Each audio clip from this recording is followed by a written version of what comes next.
I just want to hear it.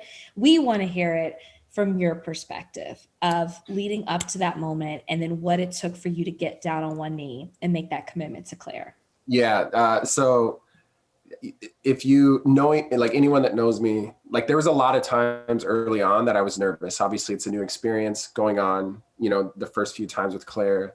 But as we went on, like this was the most confident, and we both say this, like that portion was not nerve-wracking for me or us at all. Like I felt so calm and so confident, and I knew exactly what I was going to say because I've run that through my mind hundreds of times, and it was never an option on whether or not I was going to commit and be there for her and give her everything that I had. So that's exactly, what I did. And I told her even earlier, I was like, I will never leave you hanging. There will never be a time while I'm here that I will ever leave you hanging. So, for me, I just expressed, what I wanted, and just long story short, that whatever we have to go through, both the good and the bad, like I'm going to be by your side throughout.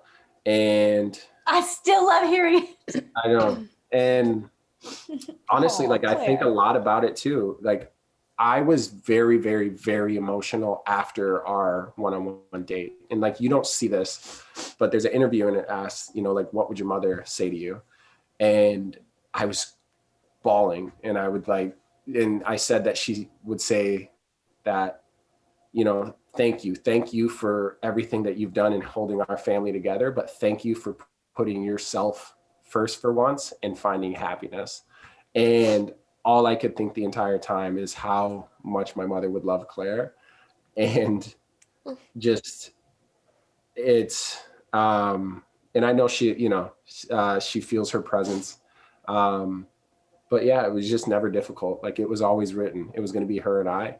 And from the moment I stepped out of the limo to, being there at the end, there was never a time I wasn't going to keep rocking with her and give her everything I had. Mm-hmm.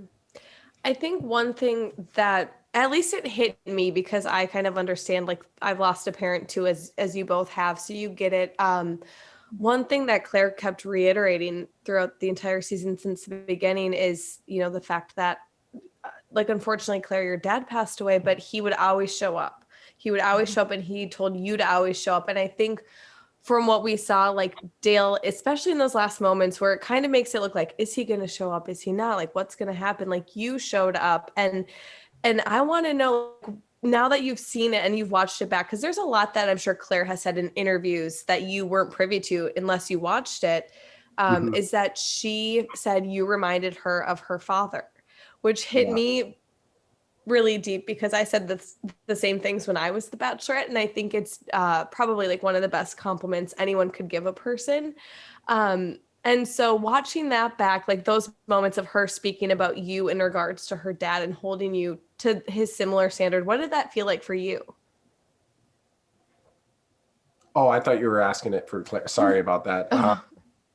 I know exactly how much Clare losing her father affected her, just based on what she shared with me. And for her to say that and say that I embodied her father, and she felt protected, and she also felt the compassion, that's all I ever wanted. As a son and a brother, I only wanted to provide that for my family and be that for my sisters and my mother.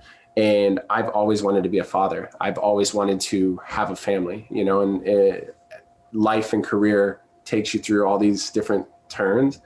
And for her to say that she felt that in me and saw that in me, like I can't even put that into words, because that's everything I've ever wanted.